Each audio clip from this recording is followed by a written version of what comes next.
bateu a claquete, agora gravando. Olá, todo mundo, olá, Glenda. Gente, estamos na 11ª aula, falta só mais uma. É o final os alunos aqui, o FRJ, e assim como, né, todos nós, a gente está aprendendo a conviver agora com esse mundo remoto, né?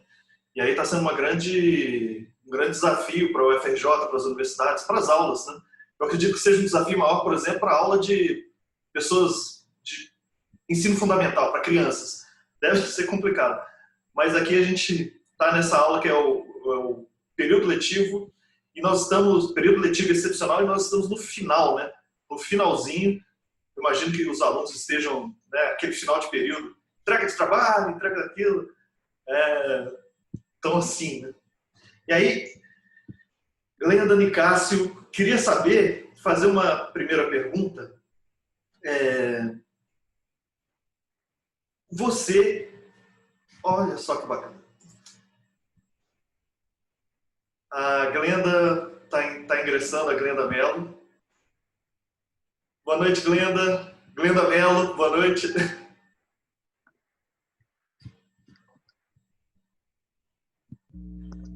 Você está dando aula, né? Ah, o seu microfone está fechado.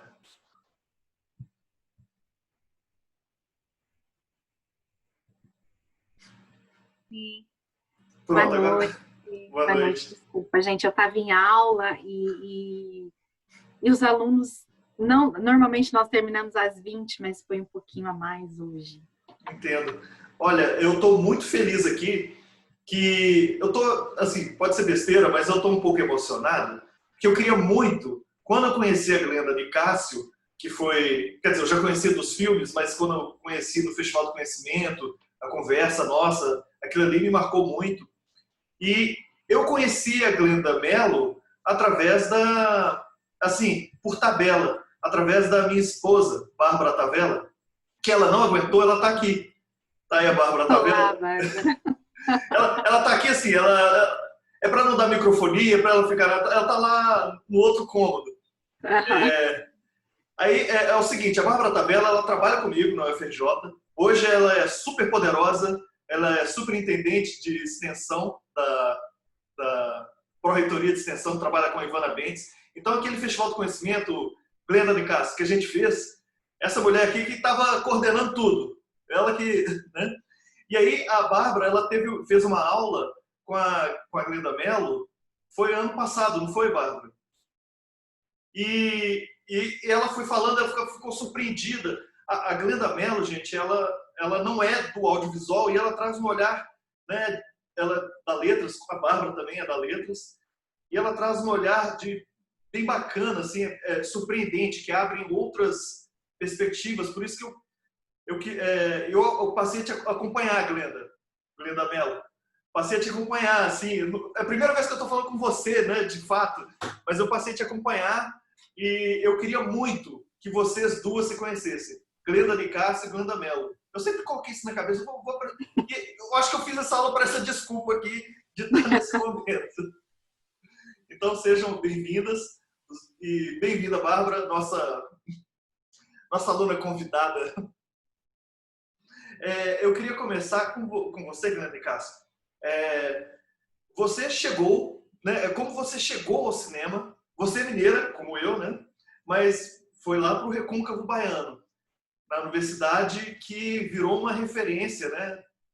E você fez também essa referência. Mas como você chegou no cinema e como você chegou no Café com Canela?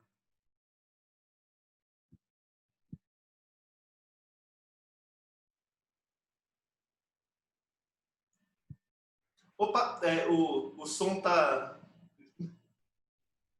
Agora foi. Boa noite, gente. Boa noite, Bárbara. O Lobo eu já falei. Boa noite, Glenda. Nossa, é muito prazer estar numa conversa que tem outra Glenda. Glenda é uma coisa que você encontra a cada 10 anos na vida, né? É muito difícil encontrar uma Glenda. E ainda mais... Nossa, adorei. Muito obrigada, Mauro. Então, o cinema acontece para mim de uma forma bem inesperada, assim. Eu não tinha nenhuma ligação, né? Venho de uma família que não tem ligação com as artes no geral. E aí, acontece quando eu venho fazer o FRB, né? Quando eu venho fazer o curso, eu sou da primeira turma do SISU, da turma de 2010. Então, eu tinha acabado de sair da escola, assim, né? Do terceiro ano, finalizar. Não estava pensando em fazer universidade, porque estava numa coisa, estava trabalhando no comércio, estava numa outra onda, assim, de juntar dinheiro, de me manter minha casa com os meus pais. E aí aconteceu de ter esse SISU, e aí eu fui fazer um teste para ver como eu tinha sido, assim, a minha pontuação. E nesse teste tinha que selecionar alguns cursos, né? Tipo, duas ou três opções de curso. Eu coloquei teatro, que era uma coisa que eu desenvolvia na adolescência, na minha cidade, né? Interior de Minas, então teatro é muito forte no interior de Minas. E cinema veio porque eu gostei da grade. Eu olhei a grade e eu achava que tinha, embora eu não tivesse nenhuma familiaridade com o cinema, tinha ido no cinema, assim, antes de fazer cinema, eu tinha ido no cinema, acho que, sei lá, 5 vezes na minha vida toda, sabe? Uma coisa muito pequena, cinema de shopping, né? Não era uma coisa que me despertava afeto nenhum. Mas eu comecei a fazer muito mais pela grade, porque falava de coisa, lá, falava de fotografia, direção de arte, era uma coisa que eu já gostava pelo teatro, encenação. Então, muito nessa coisa de tem várias possibilidades, né, assim, dentro do que eu queria fazer. E também minha família encarou com mais facilidade, assim, falar que eu vou fazer cinema do que fazer teatro. Fazer teatro ainda era uma coisa. Então foi assim um acaso, né? Também acho que não existem acasos, mas eu acho que acabei embocando nesse lugar. E aí quando eu chego na UFRB em 2010, eu descubro a linguagem, né? A linguagem cinematográfica. Acho que foi a minha primeira aula de cinema foi sobre linguagem, com a professora Angelita Bogado, que é uma querida, uma amiga querida. E isso muda tudo, assim, para mim. Assim, me faz até, tipo, me afastar totalmente do teatro e ficar totalmente apaixonada pelo cinema, assim, justamente pela linguagem, pelo poder de criação de códigos, né, criação de sentido, e também essa noção de que existe uma estrutura por detrás das verdades que a gente consome, né? Quase que foi uma coisa de tipo, é assim que o mundo funciona. Então, que bom, sabe? Tipo, nossa, descobri isso. Poderia ter passado uma vida inteira sem saber que funcionava assim essa estrutura, né? Essa estrutura desse real inventado, né? Que tudo é ficção, tudo é uma invenção, tudo é ponto de vista, né? Eu acho que a linguagem e o ponto de vista foram duas coisas que me pegaram, assim, me fizeram me reorganizar, assim, enquanto sujeito mesmo no mundo. E o Café com Canela vem enquanto um processo dessas questões todas, né? Em 2010, em 2011, eu abro uma produtora junto com o Ari Rosa, com a Márcia Souza, com o Henrique Rosa, e aí a gente começa a fazer tudo, né? Porque quando você não abre a produtora, mas a gente trabalhava num formato muito coletivo, de fazer tudo coletivamente, dividindo direção, dividindo todas as funções, era muito coletiva a nossa estrutura, mas entendendo que abrir uma produtora e ter um CNPJ era uma forma de concorrer também a espaços de financiamento, de editais, né?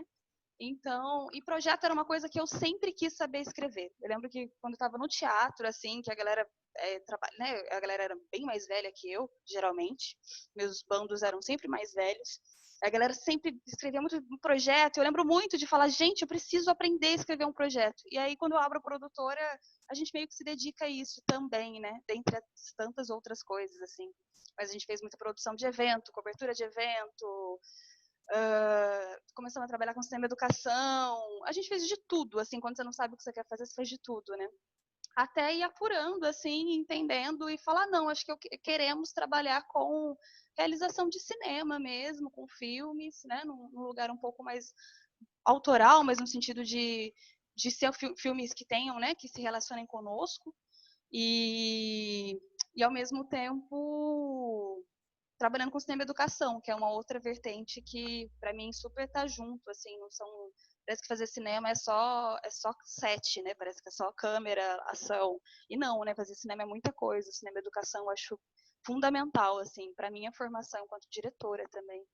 Aí o café vem nesse percurso, assim, né, de também 4 anos de desenvolvimento de roteiro, de trabalho, de tipos de produção possíveis, até que a gente consegue aprovar ele num edital de arranjos regionais, que também ele só foi possível por conta dessas políticas de centralização, né? Eu, no geral, tenho uma história que é bem... Só é possível... Eu sou muito o resultado das políticas dos últimos anos, assim, né? Eu entro na universidade pelo SISU, eu entro, né, com a nota do Enem, começo a fazer cinema, faço o primeiro filme com um edital de descentralização, que aí a gente não concorria com o eixo, né? A gente concorria internamente, dentro do estado só. Então, e o café vem com esse lugar, assim, porque a gente também tinha tinha feito muitos projetos do Café com Canela. A gente estava num lugar, assim, de falar, essa é a última vez que a gente vai inscrever. Se ele não for aprovado, a gente vai mudar de foco, porque parece que o mundo não está querendo que ele exista, né? Que eu acho que é importante também ter esse timezinho, né? Da hora de, talvez, parar, né? Às vezes o seu projeto não é tão importante quanto você acha que ele é. A gente estava quase nesse momento. E aí... Mas o Café trouxe ele trouxe esse último projeto que a gente inscreveu, que foi o projeto que foi aprovado, selecionado no Arranjos Regionais, foi um projeto que a gente entendeu também um pouco de qual era o cinema que a gente gostaria de fazer, né? Um cinema que é feito em Cachoeira, que é feito no Recôncavo, né? E conseguiu moldar todas as estratégias de produção, criar arranjos, e muito dialogando com a economia criativa, que desse conta de realizar um longa-metragem numa cidade interior, assim, numa cidade pequena, de, sei lá, 30, 40 mil habitantes, né? Então, é um pouco por aí. Maravilha. Engraçado, né? Falando algumas coisas que eu vou jogando aqui. Cinema, educação, algumas chaves que você coloca de cinema e educação, a linguagem, o código, que isso vai estar presente no Café Canela e nos outros, né, no Ilha. Eu vi os 3. Caramba, deu um branco. Qual que é o terceiro, gente? Até o fim? Até o fim. Até o fim, isso. E aí fiquei, assim, é muito bacana e também perceber como que nasce essa ideia, como que tem as coisas nascem, mas as coisas têm que ter algum lugar para nascer, né? Alguma oportunidade para que ela nasça. Algumas portas têm que se abrir, você tem que colocar o pé nessa porta para ela não fechar, e mesmo a porta aberta não é fácil, né?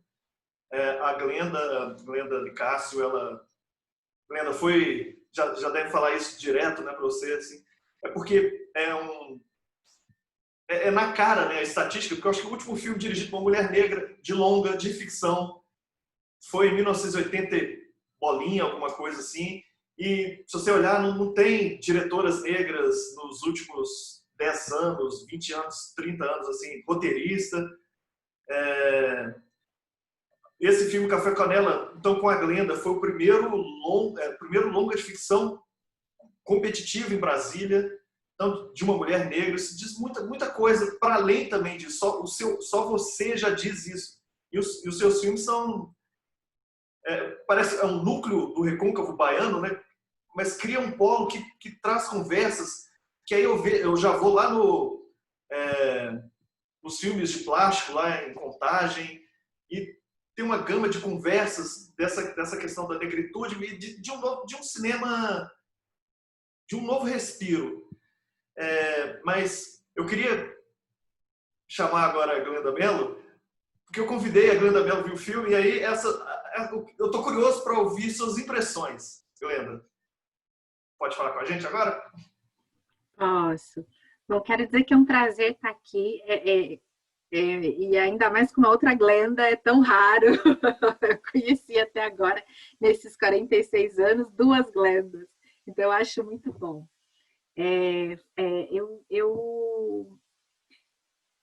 Quando assisti, eu não sou da área de cinema, né? Como o Mauro já disse, eu sou da área de letras. E quando eu assisti ao filme, muitas coisas vieram à minha cabeça. Primeiro, eu pensei, as minhas alunas todas precisam assistir esse filme, os meus alunos também. Porque eu acho que naquele filme, pensando pra gente, assim, para quem é da letras, né? Eu trabalho com narrativas e com discurso de raça, gênero e sexualidade em contextos online. Eu acho que o seu filme me trouxe assim como nós resistimos, como nós nos reinventamos, mesmo nos momentos de muita dor. Nós temos uma capacidade, e estou falando das mulheres negras, né? Dos homens negros, de uma comunidade LGBT negra, que comparecem ali no seu filme, né? E fiquei pensando o quanto ele fala de resistência, o quanto ele fala de reinvenção, e fiquei pensando assim também o quanto ele me falou de esperança, sabe? O quanto ele me falou de esperança. Então, ver aquelas personagens circulando, encenando essas performances de que podemos fazer outras coisas e podemos ser outras coisas, né? Então, na hora que você coloca um médico negro, eu achei o quanto que isso é bom de se ver, o quanto que o filme precisa circular e circular para que mais pessoas negras olhem para aquele filme e digam, eu posso também ser uma médica negra, né? Um médico negro. Achei assim, fiquei pensando naquela mulher que sofre a dor da perda de um filho e que ela sofre uma morte, mas que ela renasce, que ela se reinventa, né, com a ajuda de uma outra mulher negra. Então, eu gostei muito do seu filme e fiquei pensando que ali você traz narrativas muito próximas a todas nós, né? Então, eu estudo narrativas, me lembrou muito de textos, de dados que eu tenho de outras mulheres negras que colocam nos seus textos como é que elas vão se reinventando, se reconstruindo, se desconstruindo ao longo desse processo. Então, essa foi assim a minha primeira impressão. Olha, eu vou pegar um gancho da Glenda Mello sobre coisas que nos tocam, coisas que a gente viu. Eu vou compartilhar aqui, vou tentar compartilhar aqui uma parte do filme que... Vamos ver se eu consigo.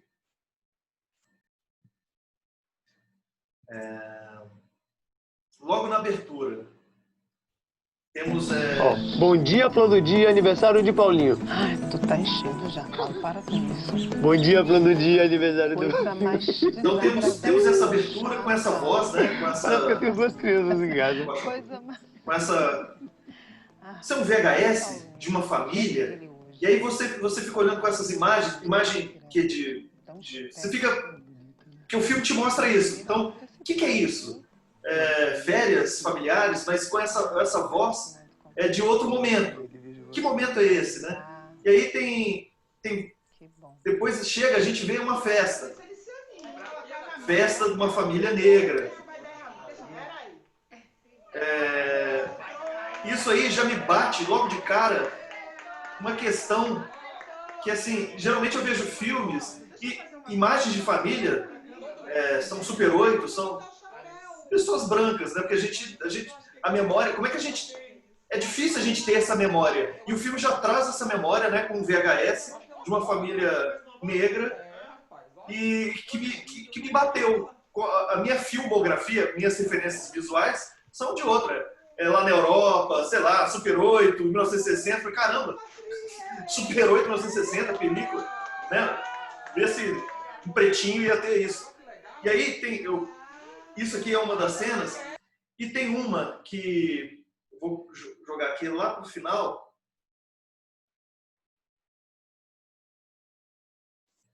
E eu vou aumentar o áudio aqui. É importante o áudio. Tá. Passar a bola, mano. Ousado.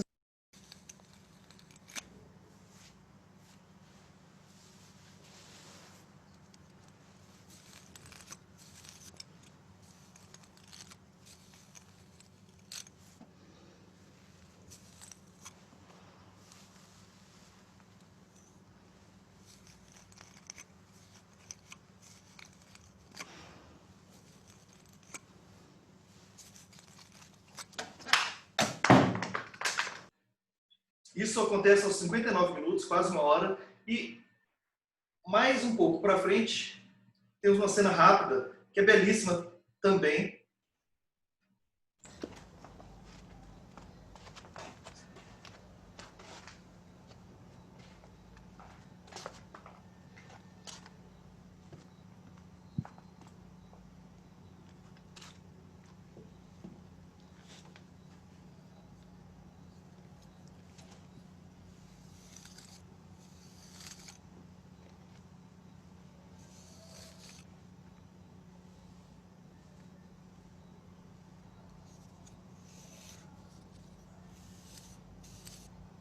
Mas, mulher, tu tava conseguindo enxergar alguma coisa aqui? Eu vou pedir um pouco de paciência, que agora eu vou colocar uma outra coisa aqui, que foi uma conversa que a gente teve com a Glenda Nicásio sobre uma mesa do Festival do Conhecimento, esperando o Spike Lee brasileiro. Aí teve o Joelzito, teve o Gabriel Martins e teve a Elisa Lucinda, que me pegou desprevenido. Eu vou colocar aqui agora.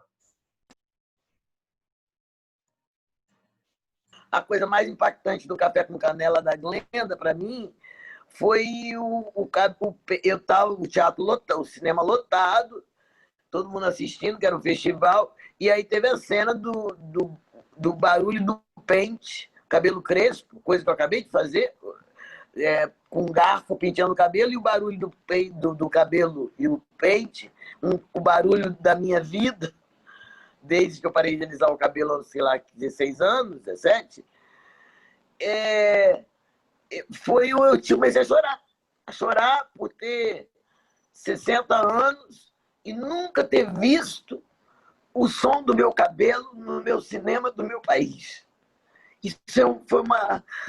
Eu não consigo lembrar disso sem me emocionar, porque pela dor de ser tão tardio ao mesmo tempo, mas por ter chegado essa hora. E o tambor de louvação por ter chegado essa hora, sabe?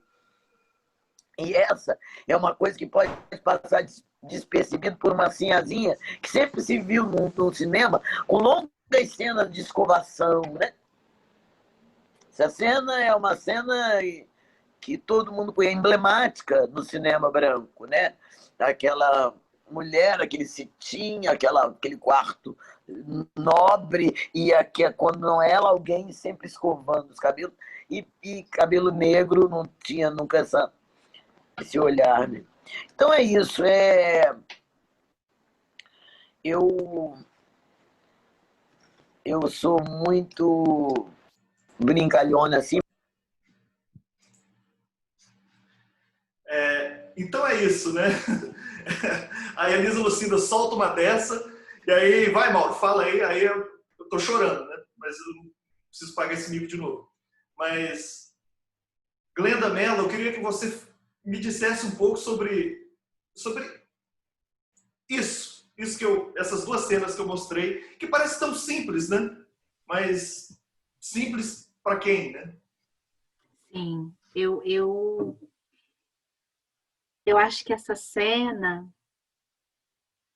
quando eu a vi, e na hora que você coloca aqui de novo, né, mostra muito o quanto eu acho que tem várias coisas, né? Assim, eu concordo, nós não nos vemos essas cenas da gente penteando os cabelos, dos nossos penteando os cabelos, do como o cabelo constrói identidade, né, para as pessoas negras, e do quanto esse cabelo é maltratado, do quanto esse cabelo, né, na hora que ela joga esse garfo para lá, nesse primeiro pentear, o quanto, para mim, quando vi, me mostra assim, o quanto é essa dificuldade de lidarmos com nós mesmos, que passa também pelo próprio cabelo, pelas nossas dores, né? Que somos construídos num contexto histórico e social como essa pele não é bonita, esse cabelo não é bonito, as suas dores não são valorizadas. E depois um outro momento em que ela faz essa outra ação de pentear os seus cabelos e de olhar no espelho, né? Quantas de nós, quantas meninas negras, adolescentes negras, mulheres negras não se olham no espelho? Elas penteiam o cabelo sem se olhar no espelho. O que é esse olhar para si? Né? Então, acho que é muito importante pensar e trazer isso com toda essa potência para o cinema, porque nós estamos aí dentro de um contexto que circulam muitos discursos que nós não temos nem o direito de nos olharmos numa cena muito simples, que é pentear um cabelo. Né? Então, assim, isso me lembrou muito a minha avó, mãe do meu pai, que ela penteava os cabelos sem se olhar no espelho o tempo todo. E eu sempre me questionava, pequenininha, por que ela não olhava no espelho, né? O que ela via, né? E o medo do quê? Medo de quem ou do que ela via naquele espelho. Então, isso foi... Eu acho que trazer essa cena é uma forma de desconstruir que o espelho também é para nós. Que o pentear os cabelos também é para nós, né? Eu vou também pegar esse gancho, né, da narrativa. Nós nesse curso, o primeiro convidado que a gente chamou foi o Swahili, e ele tem um curta bem bacana que chama Cabelo Bom, que ganhou Gramado há uns anos, e é um documentário que trata especificamente da questão do cabelo. E ao longo do curso, a gente viu outras imagens da questão do cabelo. Por exemplo, no último, Chico Santos, que é um outro curta que é muito bom também, Estamos Todos Aqui, é de uma mulher trans, uma mulher negra trans, e no filme ela se assume, e aí ela é mandada embora de casa, e ela sempre está com o cabelo preso, quase alisado, mas muito preso, e tem que sobreviver. E aí no final tem um outro lado lá, que é em Santos, e tem um despejo, né? E aí ela parte para cima. Quando ela parte para cima, ela solta o cabelo e fica uma juba assim poderosa. E eu perguntei para o Chico também sobre essa questão do cabelo e o uso da narrativa. E ele falou assim, era para isso mesmo. E como a Glenda Mello bem notou, né, tem um primeiro momento, né, uma coisa meio raivosa com N questões do filme e esse olhar depois, já mais para o final do filme, dela se reencontrando. Eu queria que você falasse sobre essas questões que parecem simples e com o uso narrativo, dentro da narrativa do filme, Glenda de Castro. Que bonito. Gostei, Glenda, de te ouvir, gostei de você falar. Até anotei aqui você falando sobre a sua avó.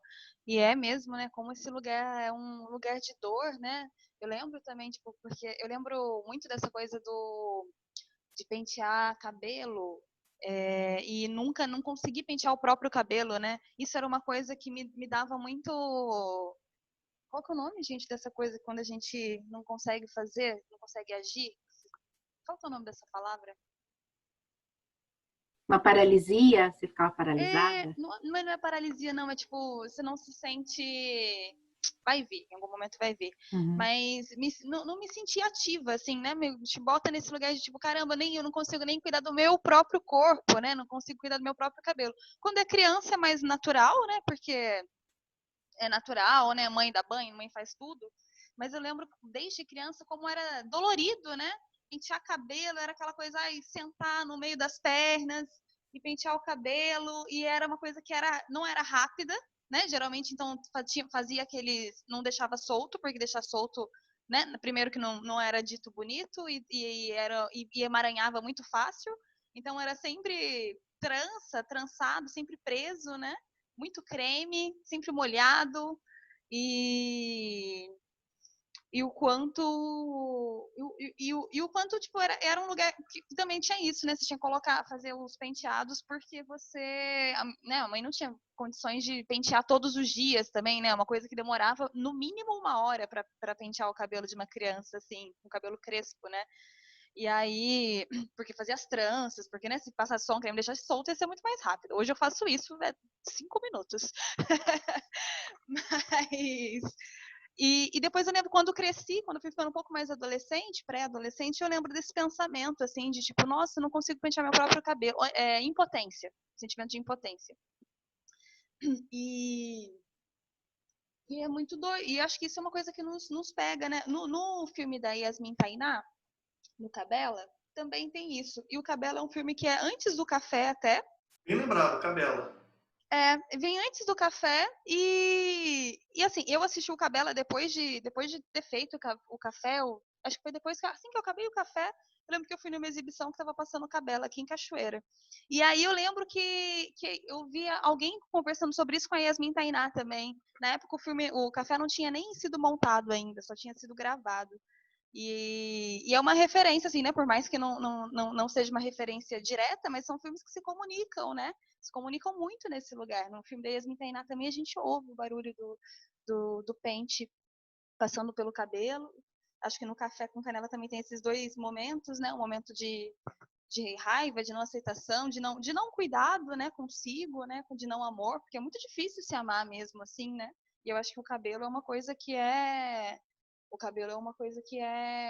um ponto de virada, assim, né? Se a gente fosse falar de narrativa e falar, né, dos plots todos das nossas vidas, o cabelo com certeza na identidade é uma coisa que, né, eu acho que comecei a me tornar uma mulher negra melhor a partir do momento que eu também tive esse encontro com o cabelo, né?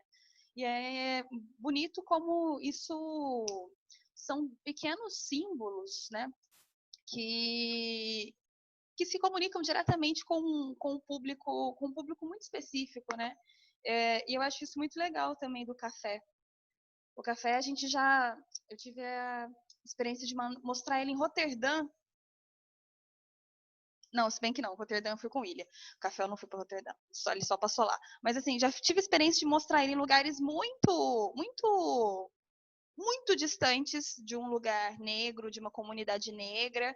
E as pessoas, assim, pessoas brancas, tal, chorarem loucamente, se emocionarem loucamente. Acho que o Café tem isso, assim, né? Acho que ele tem esse lugar da universalidade que é posto, assim, né? Tipo, tá falando de questões que são de amor, de morte, de dor, de comunidade, de enfrentamento, né? De estar junto, de encontro, que são questões universais nesse sentido.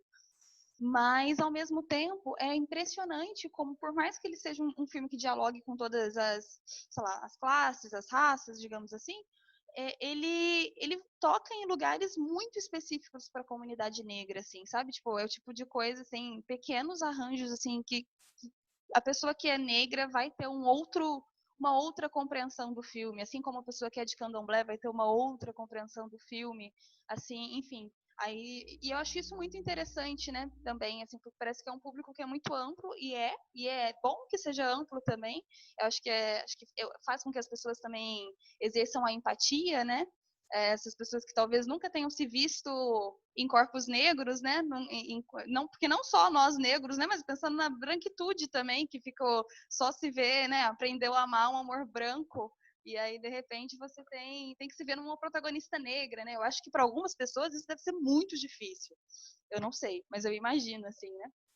E pra gente que é negro, nossa, que delícia, assim, né? Você poder se ver, né? Se ver, se reconhecer e poder falar de coisas que estão presentes na nossa vida, né? Que estão presentes na nossa vida, que atravessam a nossa vida e que às vezes são coisas que são quase traumáticas, né? Dentro do nosso processo de identidade. Bacana, eu acabei de ler aqui a Joyce, ela escreveu uma. Você quer falar, Joyce? Ou você quer que eu leia? Pode ser? Eu posso falar, só que Então aqui em fala, casa Joyce. tá uma barulheira.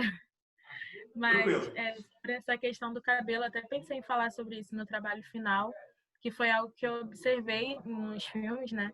Que é algo que eu estou descobrindo agora, assim, com 19 anos, eu estou começando a entender o cabelo e eu estou passando pela transição e tudo mais. Eu coloquei a trança, já de colocar, eu me senti mais eu mesma, muito doido.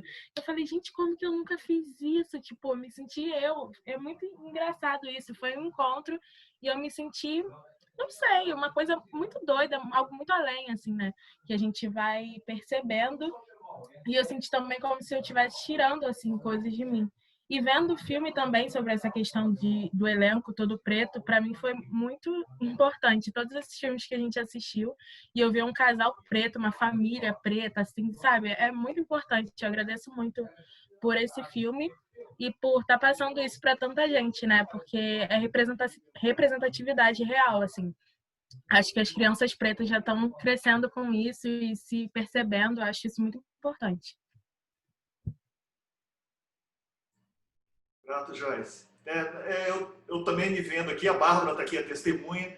Eu usei trança durante. Eu decidi, não vou deixar crescer, mas eu usei trança e me divertia muito, 16 anos. Com a pandemia, eu sempre falava, não, dá muito trabalho, cabelo solto. Gente, meu cabelo agora está aqui e vai ficar assim, sem trança. E eu acho interessante também como a Joyce percebeu em vários curtas que a gente passou, e ao longo de vários outros filmes recentes que eu não estou vendo, como essas pequenas coisas, eu não sei se isso, eu já estou viajando, da linguagem, como ela tem, assim, tem uma força real, do real, e diz muito pra gente. Como colocar isso na arte? Como colocar isso, como usar essa força que é forte pra gente, diz muito, como colocar essa força na narrativa, né, dos filmes, no caso que a gente está falando de filme. E aí é quase que não sei se é um estilo, mas como essa coisa, por exemplo, do cabelo, ela conversa em vários filmes, né? E aí eu acho, será que a gente está construindo uma nova, não vou falar gramática, uma nova, sei lá, tem novos elementos aí que antes da cinematografia não via. Eu já falei, os alunos estão cansados de ouvir que eu sou um cineasta branco. Sou preto, mas minhas referências na UF, em todos os cursos que eu fiz, é sempre da branquitude, do cinema. Então, estou me redescobrindo há alguns aninhos, poucos anos, eu diria. Mas, e aí, como é que você vê isso, Glenda Mello? Essas pequenas questões do real nosso, da negritude. E aí, como se vê na linguagem, das diversas linguagens? Eu acho que primeiro é entender o que é linguagem, né? Eu acho que assim, a gente pensar o campo dos estudos linguísticos, nós temos uma série de conceitos sobre o que é linguagem, né? Mas eu sempre gosto de pensar a linguagem numa perspectiva sempre associada ao social. A linguagem não está separada do social. A linguagem, estão pensando aí em vários teóricos, a linguagem ela é ação, ela faz e ela tem efeito. Qualquer linguagem, seja a língua na sua modalidade falada ou escrita, seja a linguagem visual, a linguagem sonora, a corporal, né? Eu sempre digo para os meus alunos que o corpo é um texto e que esse texto, na hora que ele entra, esse corpo negro entra num restaurante, tem o efeito. Que na hora que ele entra numa sala de aula, tem efeito. Então, na hora que a Glenda disse que ela é resultado das políticas públicas, né, dos últimos anos, isso é muito importante, porque somos textos, né? O que falamos, o que escrevemos, o que produzimos, independente dos espaços diversos, do meio em que circula, nós estamos fazendo ações com a linguagem.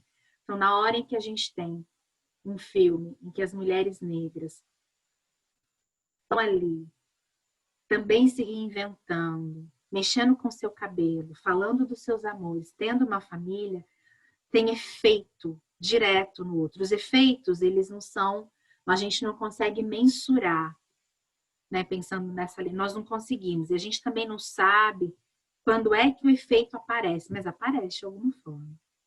Né? O efeito pode ser passar por um processo de transição, quando você se encontra com vários filmes, com vários textos, com vários artigos, com textos diversos dizendo que o cabelo negro, que o nariz, que a boca, que o corpo é muito bonito. Porque acho que a gente está dentro de um contexto social em que a linguagem, que nós, enquanto pessoas, nós construímos na linguagem, que raça é construído na linguagem, ela constrói, ela dá vida e ela legitima quem tem direito de falar ou não. Então é muito importante ter essa representatividade, é muito importante ter uma mulher negra fazendo cinema, porque nós não conseguimos medir os efeitos das ações que fazemos no mundo, mas tem efeitos. Eu acho que um dos efeitos é justamente a pessoa olhar e falar, eu posso também. Eu também fui construída, não sou só dor, não sou só alegria, sou uma multiplicidade de coisas e que o contexto, o mundo em que estamos também é para mim. Também tenho direito às políticas de ações afirmativas, de inclusão, também tenho direito de concorrer a um edital, de escrever assim, de estar naquele lugar.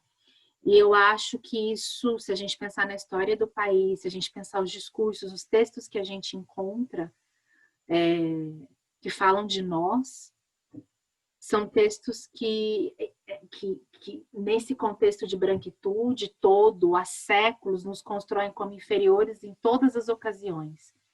E o que a gente vê hoje, não só hoje, acho que nessas políticas, né, iniciadas lá no governo Lula, ou antes disso, o governo Fernando Henrique teve algumas políticas de ações afirmativas, mas o governo Lula desenvolve isso, né? A gente não fica falando isso para todo mundo, mas aqui a gente está na academia, a gente tem que falar, né? Mas a gente tem o governo Lula, a gente fala os últimos 20 anos. Mas eu acho que é muito importante a gente pensar que essas políticas e a luta do movimento negro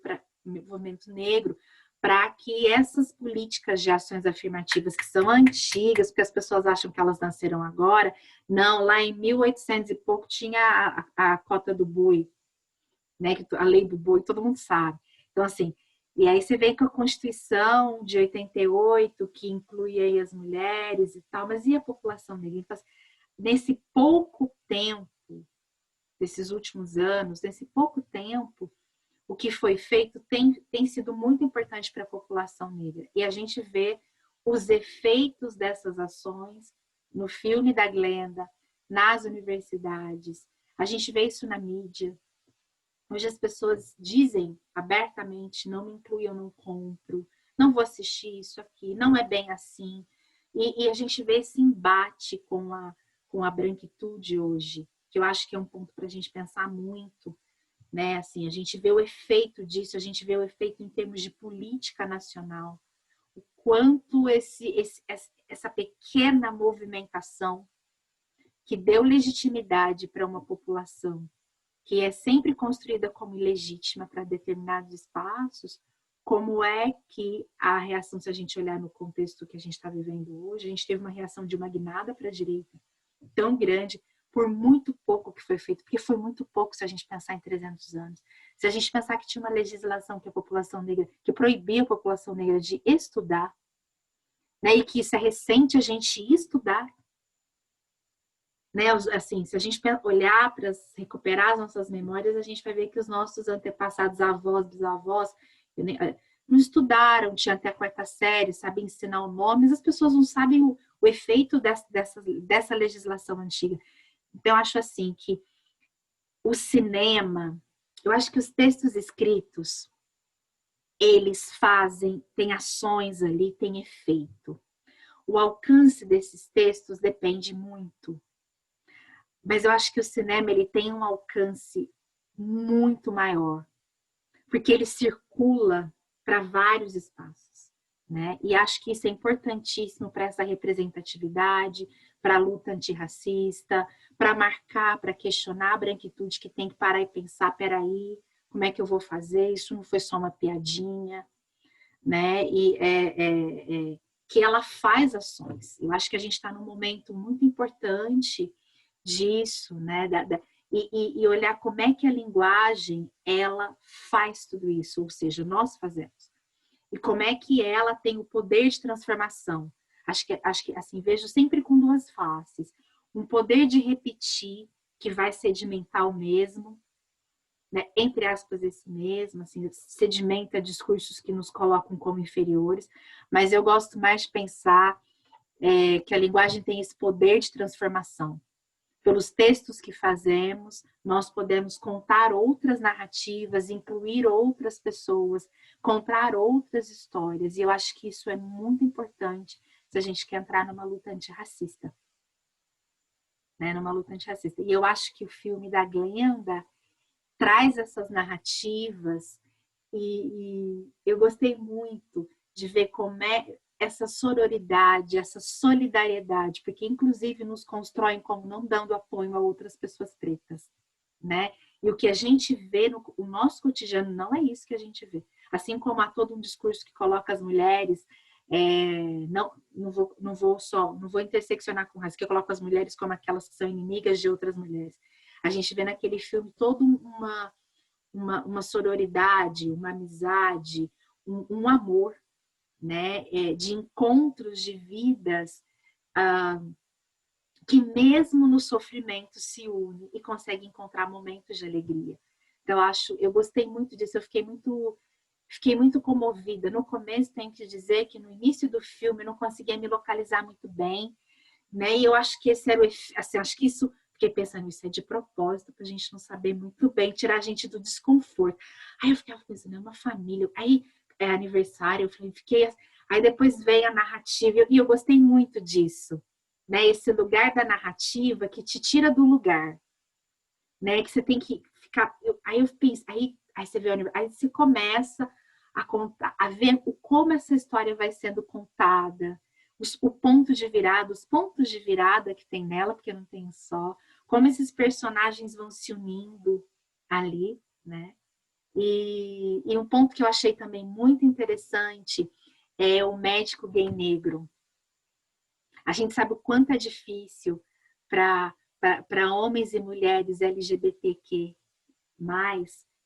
trabalharem, assumirem esse espaço, esse lugar, porque a questão racial vem, o discurso racial vem e diz, olha, você não pode negar a sua raça e ser um homem gay, por exemplo, uma mulher lésbica, porque você tem que estar lá dentro daquele padrão cis heteronormativo. Eu gostei muito, muito mesmo, assim, fiquei muito, muito pensativa, né, em um homem negro gay bem-sucedido. Achei interessante. Né? Deixa eu só emendar um negócio aqui. Pode falar. Aham. E o mais legal que eu acho dessa coisa do Ivan, né, desse médico preto, gay, é o lance também de ser o babu, né? Porque eu acho que ser o babu é uma coisa que traz porque o babu é uma cara, é a pessoa mais conhecida do elenco, né? É a pessoa mais que flerta com o Globo, enfim, com essas mídias maiores, né? E eu acho que ser ele é uma coisa que a gente ficou muito feliz quando fechou com ele, né? E eu lembro que a caracterização, quando a gente fechou, a gente ficava tipo, eu sou diretora de arte também, né? Então eu fico mediando esse meio campo também. E aí eu lembro que com a equipe de caracterização, a gente ficava conversando, falava, nossa, a gente tem que deixar ele com carinha de bebê, bundinha de bebê, assim, ó, vamos tirar os pelos, tanto é que ele chegou. Aí a gente perguntou, eu falei, Babu, e aí, pode tirar a sobrancelha? A gente queria tirar sua sobrancelha, queria tirar todos os pelos do seu rosto, cortar seu cabelo curtinho, blá, blá, blá, blá. E ele super se entregou também, ele gostou.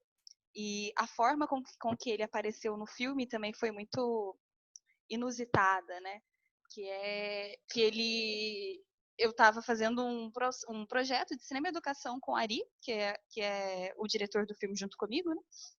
E aí a gente foi fazer numa cidade super do interior da Bahia, longe, ônibus, acabou a luz, aquela coisa toda, para dar aula no outro dia, né? Não, uma escola pública, assim, acho que era um programa tipo mais cultura. E aí chegamos, aí a gente divide quarto, né? A gente dividiu um quarto, tá? Ele falou, vai tomar banho, toma banho primeiro que eu vou ficar aqui. Aí ele tava assistindo Marília Gabriela. Aí ele assistiu, eu saí do banho, ele falou, Glenda, assiste essa entrevista que você vai, só assiste, depois você me fala. Aí ele foi tomar um banho e fiquei assistindo. Quando ele saiu, eu tava assim, meu Deus, que homem é esse? Quero uma entrevista com o Babu. E aí a gente tava numa fase muito do sonho, porque tinha acabado de aprovar o edital, e tava nesse momento de, quem que será que vai fazer? Então, todo mundo que a gente olhava e gostava, a gente ficava pensando, qual seria? Se ele fosse fazer o café, que personagem que ele ia fazer será, né? E eu lembro que com o Babu foi a mesma coisa, a gente ficou nessa. Eu acho que ele faria o Marcos, porque ele fala da família. Eu falei, não sei, eu acho que ele faria o Ivan. A gente ficou nessa. E aí, exatamente nesse momento, a Maria Gabriela virou pra ele e perguntou assim, Babu, você já fez um tanto de coisa no cinema, na TV, blá, blá, blá. Tem algum personagem que você ainda não fez e que você gostaria de fazer? Aí ele falou, um homossexual. Na hora que ele falou isso, eu olhei pra cara do Ari assim, a gente ficou tipo, não, não é possível, não é possível. E por coincidência, eu tinha acabado de participar de um evento em Brasília, que eu tinha conhecido uma amiga dele, uma pessoa que era do Nós no Morro. Aí na mesma hora eu mandei mensagem pra ela e falei, então, e eu já tinha falado do café também, porque eu só falava daquilo naquela época. Então ela já sabia do filme, já sabia de tudo. Eu falei, então, sabe aquele filme? Então, eu queria o contato do Babu. Você acha que rola? Aí ela já me passou o contato dele, passou o celular, a gente fez o convite, e ele tem família em Cachoeira, em São Félix. Então, assim, foi uma coisa surreal, assim, foi um processo surreal, porque ele tinha a família do pai dele, se eu não me engano, é daqui. E aí ele tem um primo que ele achava que tinha morrido, porque, sei lá, tinha se envolvido com crime, não sei o quê, sumiu, ficou no Rio, depois sumiu, e aí ele achava que o primo tinha morrido. Ele chegou aqui, ele encontrou com o primo, encontrou com a família toda, tipo, a parte que tem um samba de roda na praça é a família do Babu, é o samba de roda da família dele. Então, assim, foi surreal, assim, os encontros foram surreais, assim, sabe? Tinha muita essa sensação de, nossa, eu tinha que estar aqui, não tinha como estar fazendo outra coisa que não fosse isso, sabe? Isso foi muito legal também, parece que um chamado, né? Criando umas conexões muito que vão para além da razão também, né? E que eu acho também que é uma forma que a gente opera, né?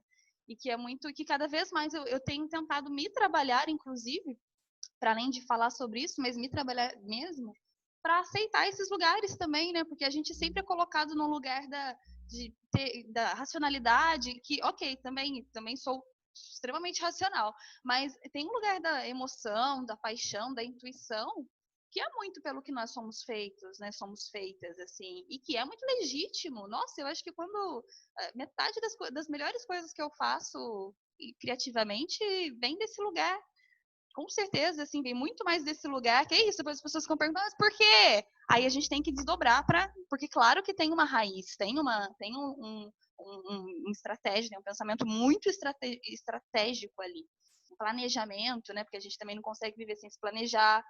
Mas acho que tem esses impulsos da emoção, da intuição e do tem que ser assim, que é de uma sabedoria que eu acho que isso é ancestralidade, acho que isso é tecnologia, assim, também, né? É a nossa tecnologia. E acho que é uma coisa que a gente tem que compartilhar mais, assim, acreditar mais, porque existe, porque é real, assim, porque é real, né? Toca e move. É uma coisa que move as coisas, né? Quando você fala, Mauro, sobre essa coisa do, do, do cabelo que está conectando tudo, né? Será que isso é uma nova gramática? Eu não acho que é uma nova gramática. Eu acho que é uma gramática muito antiga que não tinha sido vista ou não tinha sido mostrada ainda, sabe? Não tinha sido revelada, tinha sido ocultada, melhor. Porque eu não acho que tem nada novo nisso, assim. Inclusive, eu acho que a gente tem que aparecer, tem que fazer cada vez mais para a gente também ir encontrando outras gramáticas que estão em lugares que de experimentação, talvez. Assim, eu gosto muito da experimentação, né? Mas que saia de lugares também que a gente já reconhece, porque isso é uma coisa que também me incomoda, assim, pensando enquanto criação, né? Enquanto criação artística e criação de discursos, a gente também conseguir sair desses lugares, porque também a gente já está compartilhando de uma pauta que é muito, que está geral, assim, né? Tipo, qualquer pessoa sabe falar sobre as pautas que nós estamos colocando, né? Que vêm sido colocadas, que estão sendo desenvolvidas. E aí eu acho que, assim, massa, vamos falar disso. Mas e aquilo lá, sabe? E aquilo lá que está naquele lugar que a gente nem sabe que existe? E aquilo lá que ninguém tocou ainda? E, sabe, eu acho que é isso. E coisas que sejam desde a ordem do essencial, da sobrevivência, e desde a ordem do nada. Tem aquele filme do Gabriel Martins também que é muito legal, que chama Nada, um curta, que é muito massa nesse sentido. Chama Nada, o curta, e é tipo uma menina que não quer, vai estar acabando o terceiro ano, não quer fazer nada, não quer trabalhar, não quer fazer, estudar, é uma menina preta, né? E aí você olha e fala, meu Deus, como? Você é uma mulher preta, como que você faz isso? E tipo, por que não também, né? Então, acho que também a gente fica, às vezes, a gente tem que saber até que ponto os discursos são... Até que ponto a gente tem que guiar... Eles têm que guiar a gente também, né? Porque senão a gente fica muito formatado e muito bem explicado, né? Acho que quando as pessoas olham e falam, já sei falar tudo sobre você, eu acho um problema. Concordo contigo. Com essas conversas, realmente, temos que redescobrir experimentações. Eu queria depois falar sobre experimentações. Você e o Ari experimentam bastante, e isso a Glenda Mello falou um pouco, né? Tira da zona de conforto. Cada cena, cada sequência, quando a narrativa... A gente acaba não esperando, a gente já começa a esperar o inesperado da forma de contar, né? Alguma nova... Agora é uma fabulação, agora, isso aí também é terror, agora é uma comédia, mas como dosar isso é complicado, porque pode perder, né, o ritmo. E eu queria também dizer, a Evelyn quer fazer uma pergunta, mas só queria falar uma coisa também, que a Glenda Mello falou. Quando eu assisti o filme, foi em 2017, foi aqui no Rio, e foi, né, aquele lindo, acachapante, assim, lindo. E aí, quando a Bárbara fez a aula da Glenda Mello, eu finalmente... interseccionalidade. Hoje eu já consigo falar a palavra interseccionalidade, que eu acho... E aquilo ali me abriu uma coisa, claro, interseccionalidade. E aí, a primeira vez, quando a Bárbara me falou, a Glenda falou sobre interseccionalidade, que é isso?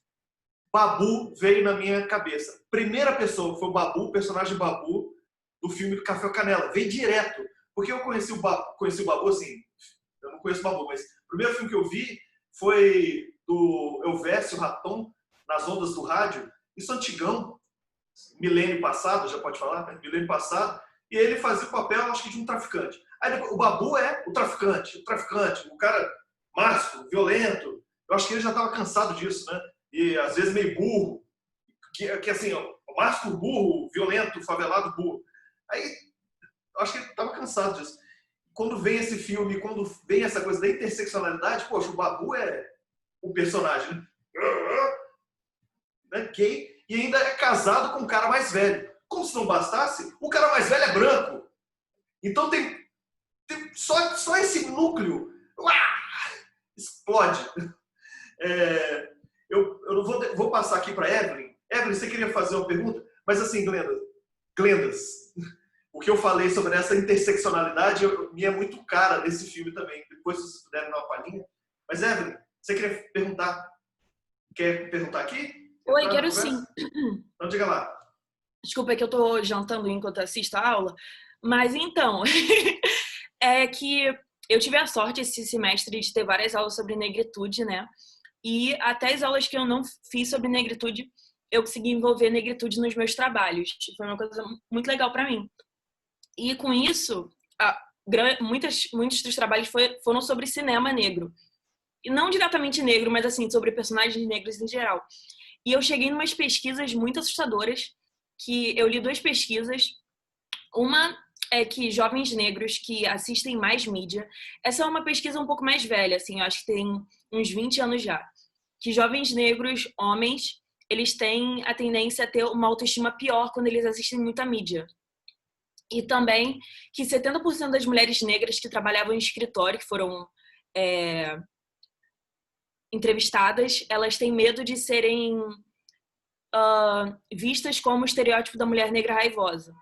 Aí eu fiquei pensando sobre isso em filmes e longas, principalmente, que tem vários personagens negros, e principalmente no personagem do Babu, desculpa, eu sou péssima com o nome, mas o do Babu eu sei.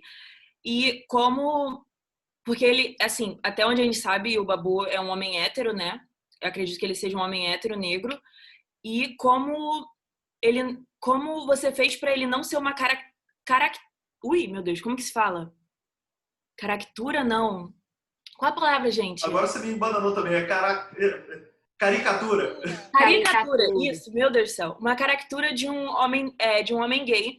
E, assim, até qualquer um dos personagens, como você fez pra ele não ser uma caricatura. Nossa, tá difícil de falar essa palavra hoje. Mas era essa. Interseccionalidade você consegue falar e não consegue falar caricatura. Exato. Essa palavra fica mais fácil. Mas era isso, essa minha dúvida, da construção do personagem, dos personagens. Grato, Evelyn. Quem quiser responder, por favor. Então, foi muito... É porque isso, é tudo muito natural, né? Por mais que não seja, é aparentemente natural. Eu não sei, assim, na equipe também, a preparação dele foi pela Flávia, preparação de elenco, que a gente sempre tem.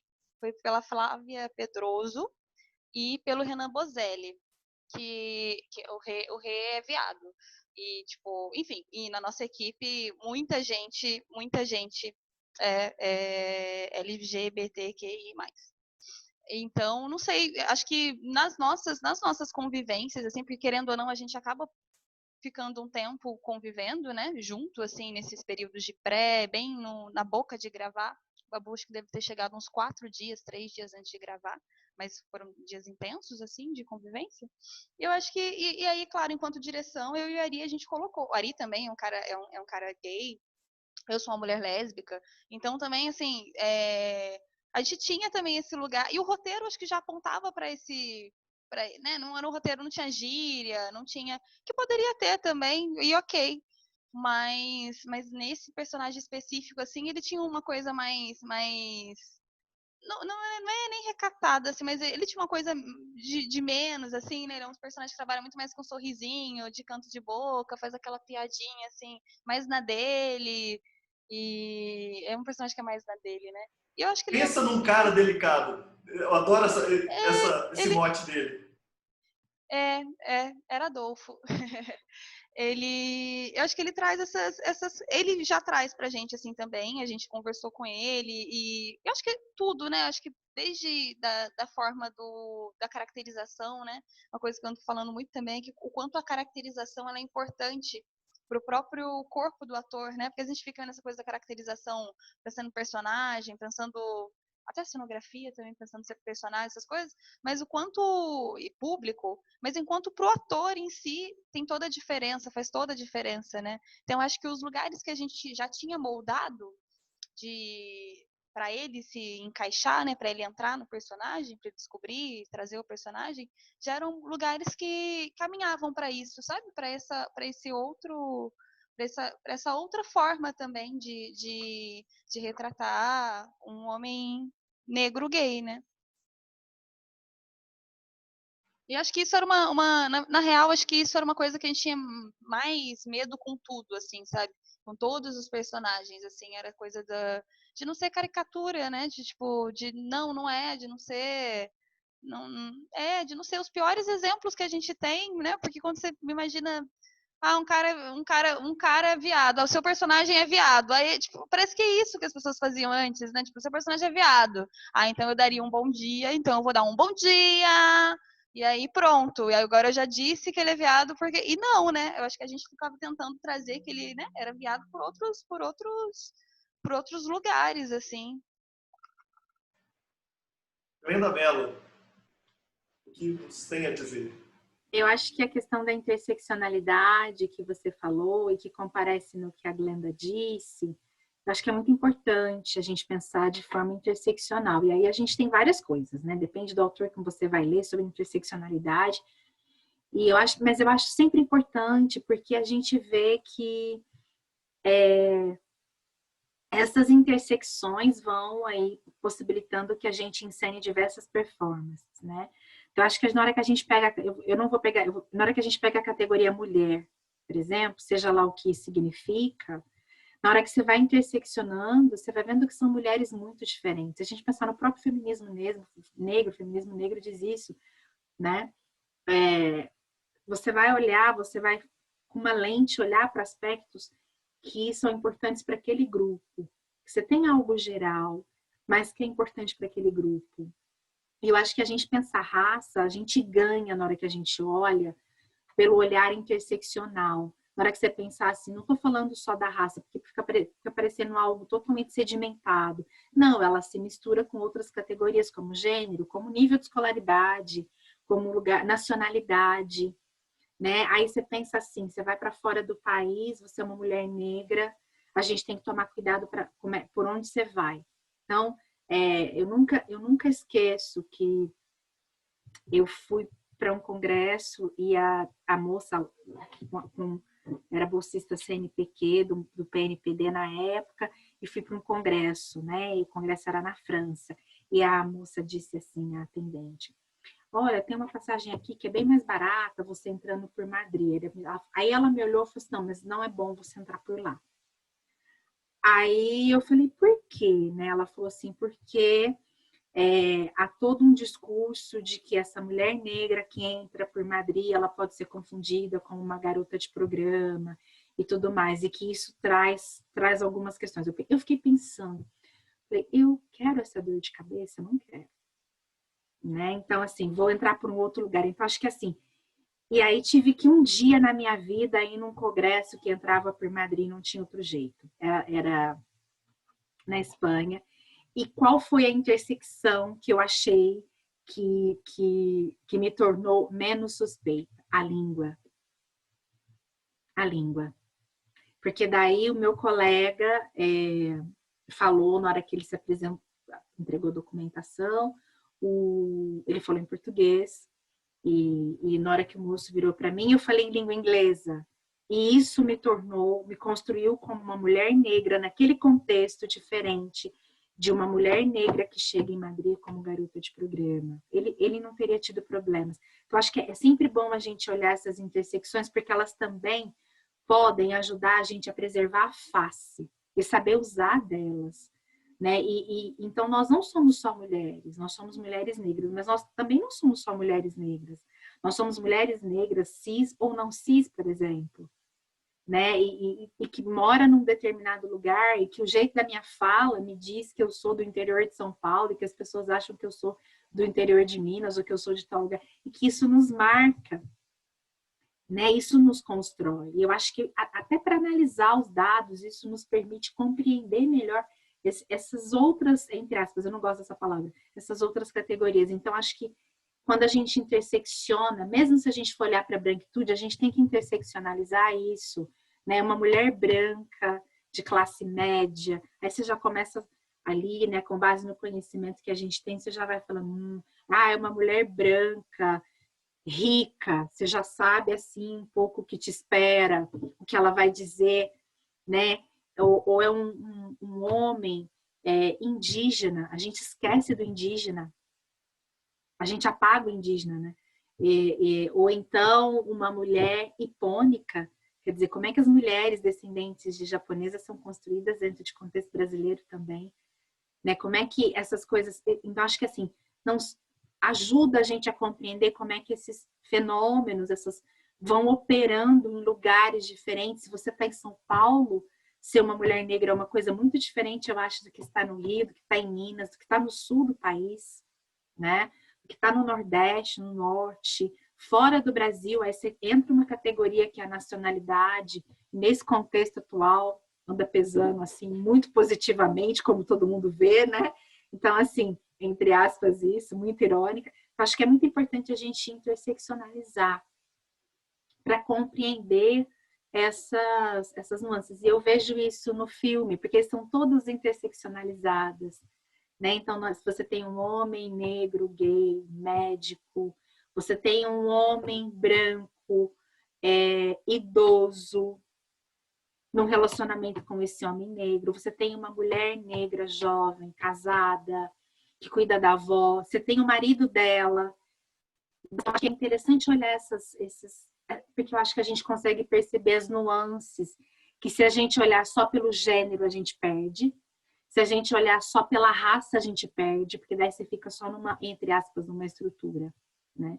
Eu acho que a gente ganha. Então, eu sempre gosto de olhar por esses caminhos da interseccionalidade e acho que o filme da Glenda trabalha isso. Nessas personagens, elas estão ali interseccionadas, inclusive com áreas, né? E vocês falaram no início sobre a questão da educação. Acho que é muito importante pensar nessa intersecção entre cinema e educação também, né? Porque a linguagem, já que ela tem efeito, muitas coisas acontecem ali que podem levar, que nos ajudam a compreender muito da educação, às vezes, que a gente tem, que é construída na escola, né, estão aí nos currículos e tudo mais. Não sei se ajudei em alguma coisa com essa fala da interseccionalidade. Muito, muito, eu adorei. Estou virando sua fã. É isso que eu queria! Estamos virando fãs. Uma da outra. Uma dupla boa, uma dupla boa. Maravilha. Eu fiquei lembrando, você falou esse negócio, né, de Madrid, que loucura, doideira. E é muito doido ter que passar por isso, né? Porque essa coisa também de que é o tipo de coisa que você, sendo uma mulher negra, pouco importa o resto também, né? Enfim, é um problema que vai ser seu, né? Tipo, um problema que não é seu e que você tem que cuidar de alguma forma. Eu lembrei de duas coisas. Uma é o quanto a minha escolha de, porque a minha família é toda do sul de Minas, né? Eu vim pra cá, tinha acabado de fazer 18, eu fiz 18 e na semana seguinte eu vim pra cá. E aí vejo eles uma vez no ano, duas, quando dá, tipo, esse ano eu não vi eles ainda. Então, assim, mas aqui construir, né? Construir laços, vínculos, enfim, pessoas super queridas, assim, uma família aqui também. Mas, né, tipo, é muito doido estar longe, assim. E eu lembro, e às vezes lembro que eu ficava, gente, como, né? E eles não se conformavam quando eu fiquei, porque, tipo, nossa, foi pra ficar 4 anos, numa experiência também que eles nem sabiam o que era, porque ninguém também nunca tinha feito universidade, então, 4 anos fazendo o quê, né? Mas, ok, vá, mas volte. E eu não voltei, né? E o quanto que isso se deve a cachoeira, assim, sabe? Eu lembro a cidade, né? Tipo, eu lembro quando a primeira vez que eu cruzei a ponte, assim, que aqui tem uma ponte enorme que liga duas cidades, São Félix e Cachoeira. Inclusive, vocês estão convidadíssimos para vir. Acho que tem que vir para cá, viu, Glenda? Tem que vir para cá, Lobo, Mauro. Acho que é um lugar, assim, que é a cidade mais preta do Brasil, assim, né? A cidade que tem mais terreiros por metros quadrados. E acho que é uma energia muito antiga que está aqui. E aí eu lembro que quando eu estava cruzando a ponte, eu olhei para a cara das mulheres que estavam, né, tipo, vindo de encontro, cruzando a ponte também. E eu lembro da primeira vez que eu percebi que elas pareciam a minha avó. A minha avó, que é uma pessoa, era a minha referência, assim, de negritude, porque minha avó era tipo, a mulher, meu pai é negro, minhas tias, tal, minha mãe é branca, mas meu pai é negro, minha família é preta no geral.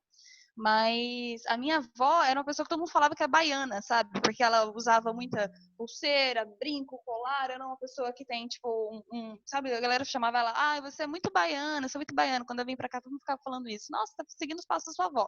E minha avó tem uma história de ter nascido na Bahia e ter ido pra Minas, assim, bem pequena. Enfim, mas eu lembro quanto que eu olhei e eu falei, caramba, as mulheres daqui me fazem lembrar a minha avó. E isso me deu um lugar de paz, sabe? E eram muitas mulheres, porque na minha cidade a minha avó era quase quase uma caricatura, né? Quase um estereótipo, tipo, é a baiana. E aqui todas as mulheres eram parecidas com a minha avó. Eu lembro que isso me trouxe muita, não sei, na época nem hoje olhando eu sei a dimensão disso, né? Mas o quanto isso foi importante também de viver num lugar onde as pessoas onde eu me parecia com as pessoas, assim. Isso foi tão transformador para mim, sabe?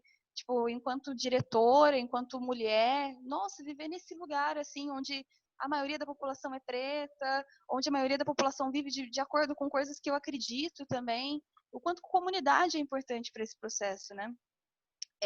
A ponto de, tipo, também agora consigo transitar em lugares brancos com autoestima, mas é uma autoestima que seria muito difícil de ser construída a partir do outro ponto, né?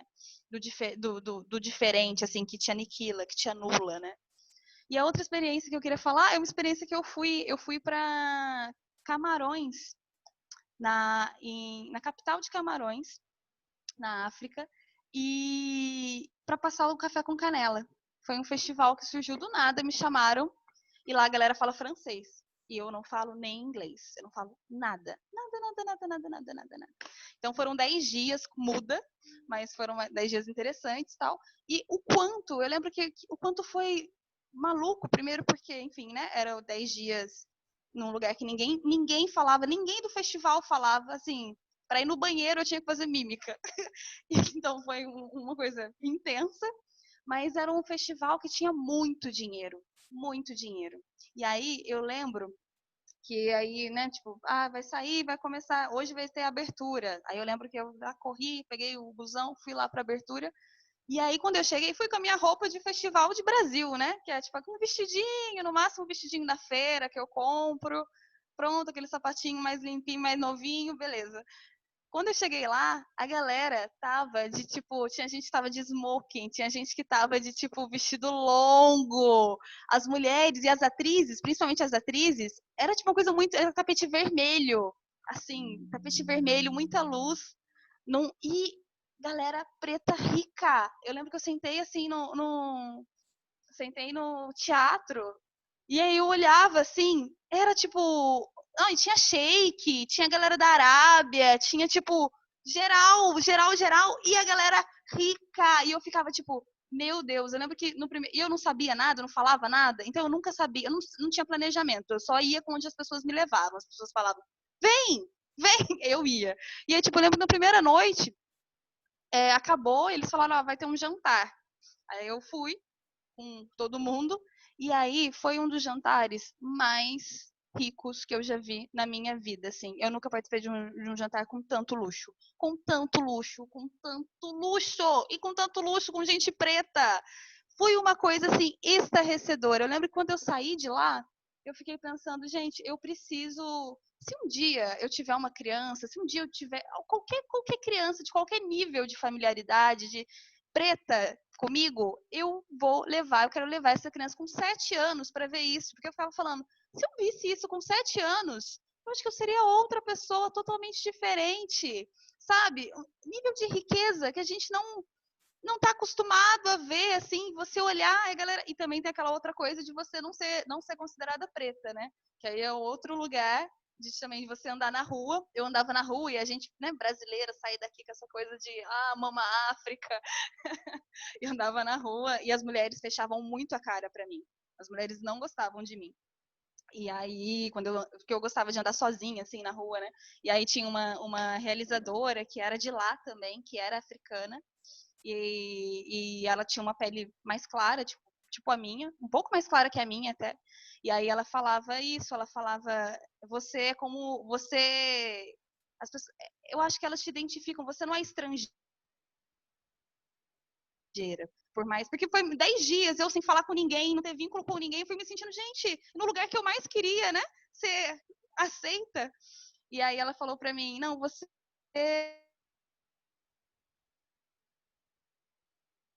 na Europa, você tá, tipo, muito ocidentalizada. Você é tipo eu, e ela era africana também, e ela falava que ela sentia isso dentro da própria, da própria casa, assim, né?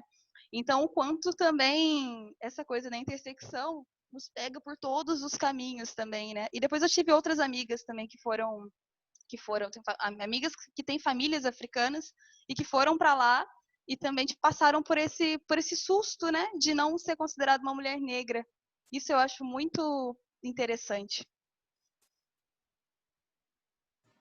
Uau! Nem sei tanta coisa, Glenda.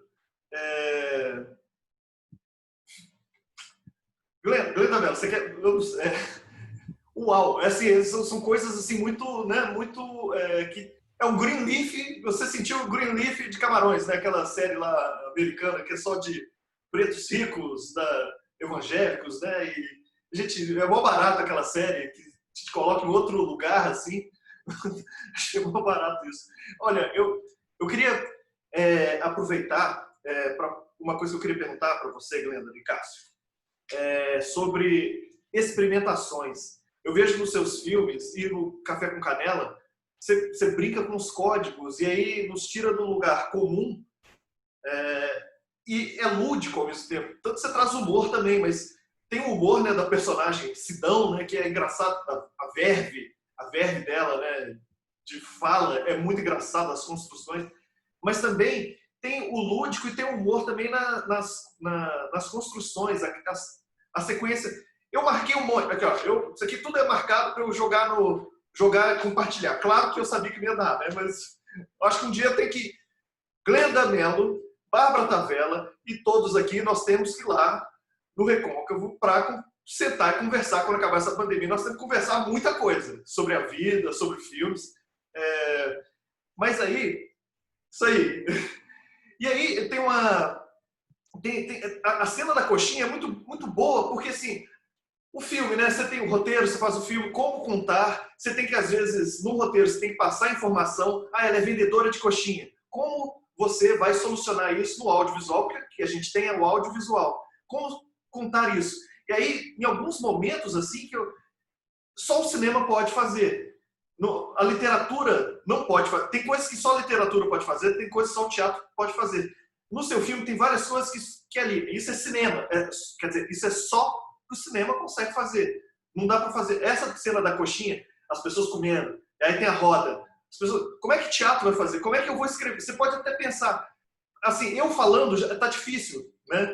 E aí eu queria compartilhar uma cena que também eu não consigo falar, descrever a cena, que eu acho maravilhosa e também tem um pouco sobre isso. Essa daqui, a Margarida está sentada e, ok, isso aqui também seria importante, mas eu acho que não vai dar tempo de falar agora. Então a Margarida está sentada e logo depois...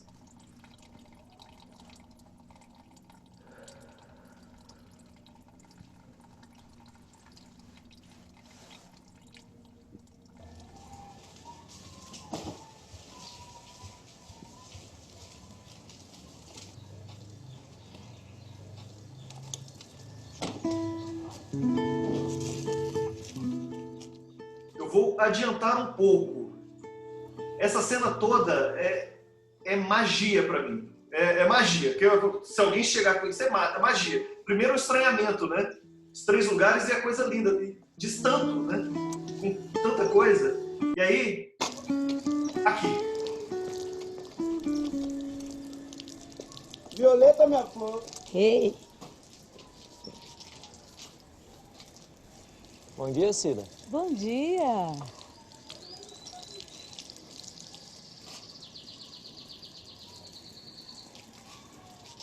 Bom dia, Violeta. Oxe, seu Adolfo.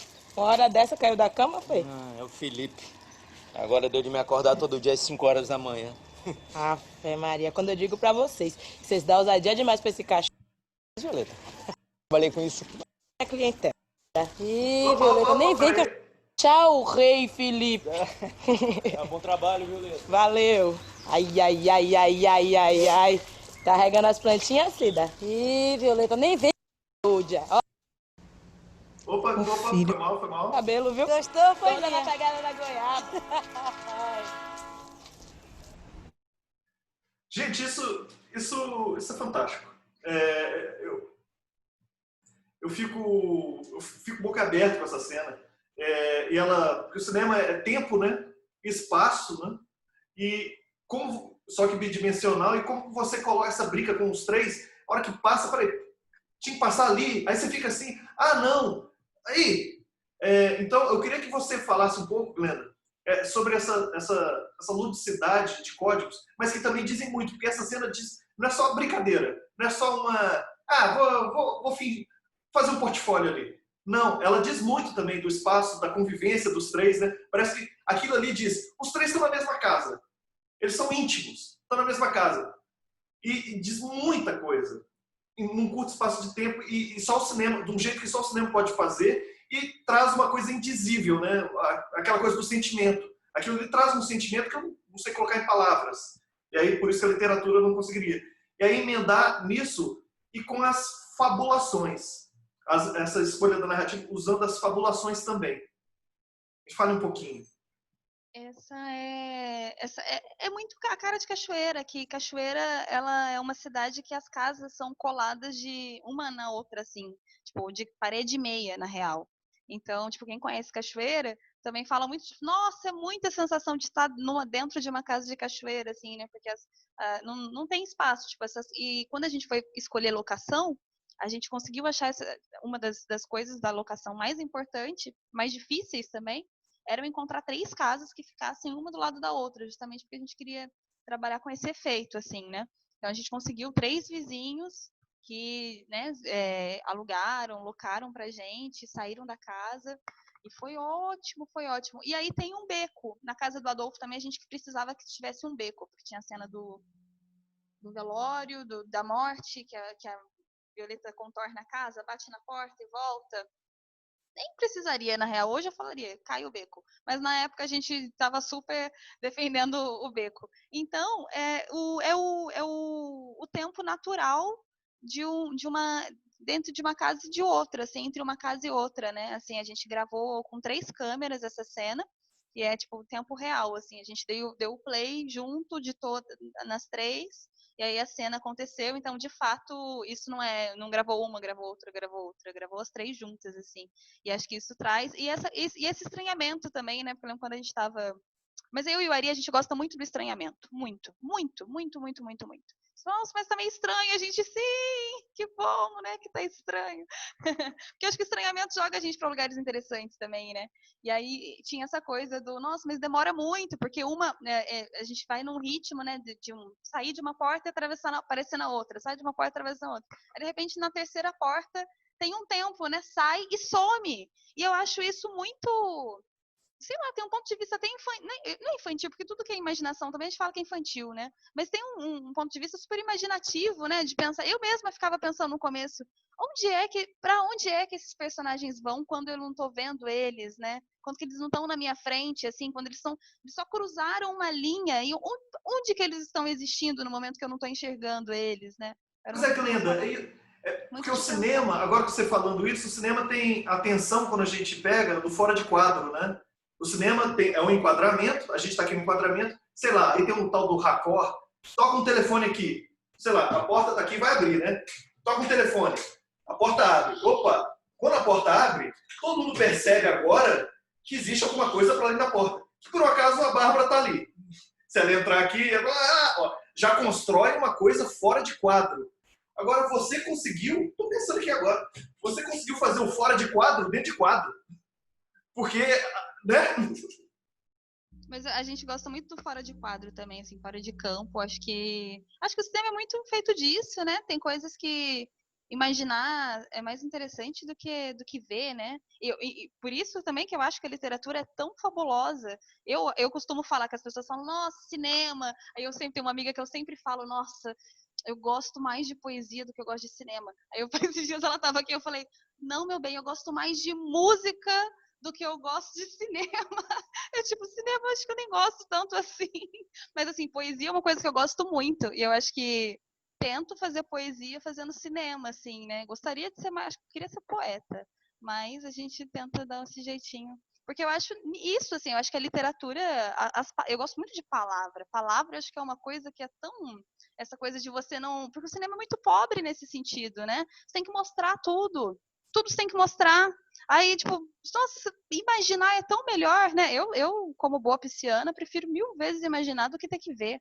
Ver é muito pobre às vezes. Mas aí eu acho que a linguagem entra nesse lugar também, né? De tentar falar, já que eu vou ter que te mostrar, eu não vou te mostrar assim de qualquer forma, né? Não vou te mostrar assim tão sem doce, né? Tem que ter alguma coisa que tem que depender de você também, né? Porque se a gente mostra tudo, eu acho que fica muito unilateral, fica pobre mesmo, assim. Eu acho que o não mostrar é uma das coisas mais valiosas que as artes têm, que eu acho que é uma herança da literatura, eu diria. Glenda vai poder falar melhor. Adorei. Glenda Mello, eu já queria que você comentasse também, já falasse, o papo estendeu, desculpa vocês, assim, o papo acabou se estendendo. E aí já entrando para as considerações finais, infelizmente, mas podemos? Podemos. Quando eu vi essa cena, eu fiquei pensando assim, eles moram todos na mesma casa, porque aparece, né? Aí eu fiquei pensando assim, eles moram... Eu falei, não, mas não mora na mesma casa, porque ela só por essa porta. Eu achei, assim, eu acho que você falou da experimentação, vou falar do efeito, é que eu fiquei pensando assim, mas como que é isso? Eu não tô entendendo. Por que elas... Aí depois eu entendi que eram 3 casas diferentes. E na hora que ela some, assim, entre que ela tá conversando com o marido do Ivan e que eu falei, onde que ela foi parar? Eu pensei assim, ela pode estar descendo, depois, é que eu falei assim, ela devia estar descendo na rua, não que ela... Então, eu acho assim, o efeito, né? Porque é o que você falou de não dar tudo pronto, fazer o outro pensar, fazer o outro refletir. E eu acho que você consegue fazer isso no seu filme, porque em muitos momentos do seu filme, nessa experimentação, você desloca a gente para lugares que a gente não está acostumado, né? Desses filmes mais, entre aspas, redondinhos, que você já sabe assim, exatamente qual o percurso da narrativa. Então, eu gostei disso, eu fiquei pensando. E eu demorei um tempo, porque eu estava assistindo, né? Você falou que é pisciana, eu também sou, e pisciana a gente fica olhando assim. Aí eu fiquei pensando, eu estou perdendo alguma coisa aqui que eu estou entendendo. Aí voltei, porque pisciana a gente perde umas coisas, né? Então eu voltei. Mas eu acho que isso é importante, o experimentar, o reinventar, o novo, porque é nesse experimentar, nesse reinventar que surge a transformação, que surge coloca a gente para um outro lugar, que nos obriga a mudar o foco, a ir ler sobre uma questão, a ir aprender sobre outros aspectos. E eu acho que isso o seu filme faz. Eu fiquei com uma curiosidade, uma pergunta, mas por causa do tempo depois eu passo a pergunta. Mas, assim, eu gostei muito, né? E caminhando aqui, eu quero agradecer pela conversa, pela oportunidade, por ter assistido ao filme. Fiquei pensando muitas coisas e quero muito que as minhas alunas, que os meus alunos assistam, porque eu acho que pode fazer toda a diferença, né? E toda a diferença para essa geração que vem vindo e para refletir o lugar das pessoas negras de um outro lugar, né? E pensar nas infinitas possibilidades que nós, enquanto pessoas negras, temos. Então, eu quero agradecer a você pelo filme, continue fazendo muito mais filmes, produzindo, né? Eu acho que nós precisamos disso, sendo assim, seguindo aí essa pioneira, rodando um filme como Uma Mulher Negra, de um longa, eu acho que isso é muito importante. Você pode, talvez não ver o efeito disso agora, mas lá para frente você vai ver alguém falar, eu me inspirei na Glenda Nicásio quando ela fez o filme dela e vi que eu também podia. Eu acho que isso é importante. Quero te agradecer. Quero agradecer ao Mauro pela conversa, por estar nos conhecendo aqui, né? Fui vendo que você foi acompanhando a minha aula por tabela com a Bárbara. E acho que essa experiência toda aqui, ela está sendo muito boa, essa conversa, essa aprendizagem. Né? Então, eu só agradeço.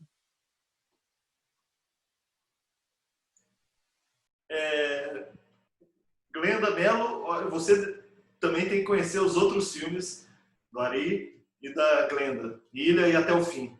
São... Né? Glenda Nicásio, por favor. Eu fiquei curiosa para saber a pergunta da Glenda. Que bom, porque eu também fiquei curioso. Então, a minha pergunta é como é que você falou do candomblé, né? E eu queria te ouvir um pouquinho dessa relação do candomblé e o filme. Então, a Cachoeira é uma cidade que é uma cidade de Oxum, assim, né? Tem o Rio Paraguaçu, que é um riozão que atravessa essas duas cidades, São Félix e Cachoeira. E eu acho que passar por ele já ele traz toda uma transformação, assim, né?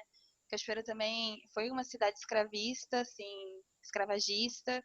É uma das primeiras cidades da Bahia, assim, então tem as ruínas, tem engenho, esse lugar, assim. E é também a cidade com mais terreiros por metro quadrado, assim, né? O terreiro mais antigo do Brasil também está aqui. Então, são energias muito fortes, assim. Esse apontamento com o Oxum já acontecia no roteiro. O roteiro já tinha, né? Já trazia lá Violeta como filha de Oxum, Margarida também como filha de Oxum. E aí isso também foi uma coisa de construção das personagens pra gente, pra a construção das personagens, para a construção. Tanto é que, tipo, a Violeta, a Aline Bruni, a gente, na caracterização dela, a gente colocou um espelhinho de Oxum, de colar nela. E aí ela acabou desenvolvendo uma relação que todas as vezes no filme que tem algum momento muito forte, tipo quando a avó dela morre ou quando ela tá muito triste, ela sempre se apega, assim. E aí tem vários momentos do filme que ela pega, e foi uma coisa que ela foi desenvolvendo a partir dessa caracterização que a gente propôs. E foi muito interessante. E aí eu acho que o legal, assim, o que eu gosto da minha equipe e desse trabalho especificamente, é como a gente consegue, tem essa coisa da linguagem nascer a partir de algumas questões para a gente são relevantes para o filme, né? Então, para a gente, Oxum acabou virando linguagem, né? Oxum era uma inspiração e ela acabou virando linguagem. Então, a gente tinha uma câmera Oxum, tem alguns momentos que, tipo, Oxum não aparece, mas a gente tem uma câmera Oxum. Uma câmera que vai para cima, uma câmera que pede, né, que vai atrás, né, que vai cobrar também, né, dessa personagem. A arte se inspirou muito, né, em Oxum, né, tipo, tem essa paleta do amarelo e do marrom. O amarelo é uma coisa que está bem povoando o filme, né, seja o amarelo do dendê, o amarelo das paredes, a casa da Violeta é toda amarela, tem uma energia de amarelo, assim, acho que e aí também falar de cor é uma coisa que é tão abstrata, né, mas que é tão gostosa por isso, que é exatamente isso. A Violeta nesse lugar que trazia essa energia do amarelo, e o amarelo era Oxum, né, no final das contas. No roteiro, em algumas primeiras versões, Oxum aparecia muito mais até, enquanto personagem mesmo, né, que tem uma cena que ela aparece, mas tem gente que nem identifica que é Oxum, acha que é uma outra coisa, e é Oxum, né, mas ela aparece muito rápido também, porque a gente também acreditava que era uma coisa do não filmável, né? Não é uma persona que é uma entidade, é uma energia, é algo que não é passível de ser visto também, né? Então, o Oxum, quando ela aparece muito rapidamente, num flash, num sonho, e você não vê direito o que está acontecendo, né? Qual que é aquele corpo, vê que é uma mulher negra, vê que tem alguma coisa de dourado, mas você não tem muito tempo para aprendê-la, né? Porque acho que a imagem também aprende, né? Prende e aprende. E aí o Oxum era uma coisa que meio que escapava. Mas a câmera, tipo, Margarida na cachoeira, tinha Oxum. A gente falou, não, para aqui já tem cachoeira, por que vai ter Oxum também, né? Aí a gente tirou o Oxum, ficou só a cachoeira, que a gente já entendia que entendedores entenderão, né? Mas, a câmera também tem várias sequências, assim, porque cada câmera era uma personagem também. E aí tinha uma câmera eu que era lembro de uma cena que a Margarida tá sentada, né, na mesa e a câmera chega nela assim. Eu até, uai, por quê? Sim. E aí é uma câmera Oxum, assim, essa câmera que vai com tudo, vai atrás, né?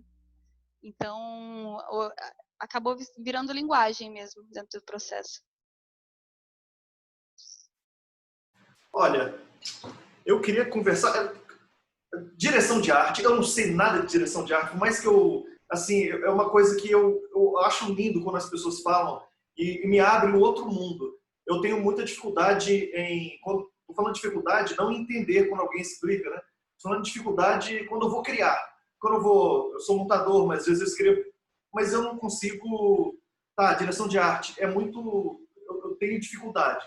Então eu queria perguntar sobre direção de arte, um monte de coisa que eu queria perguntar. Queria dizer que interseccionalidade, algumas coisas além da bineiridade, eu também fico muito, assim, eu fui professor de educação física, formado em educação física, aí eu vim para o Rio para ficar 4 anos para fazer cinema e voltar para Belo Horizonte. Fiquei, casei.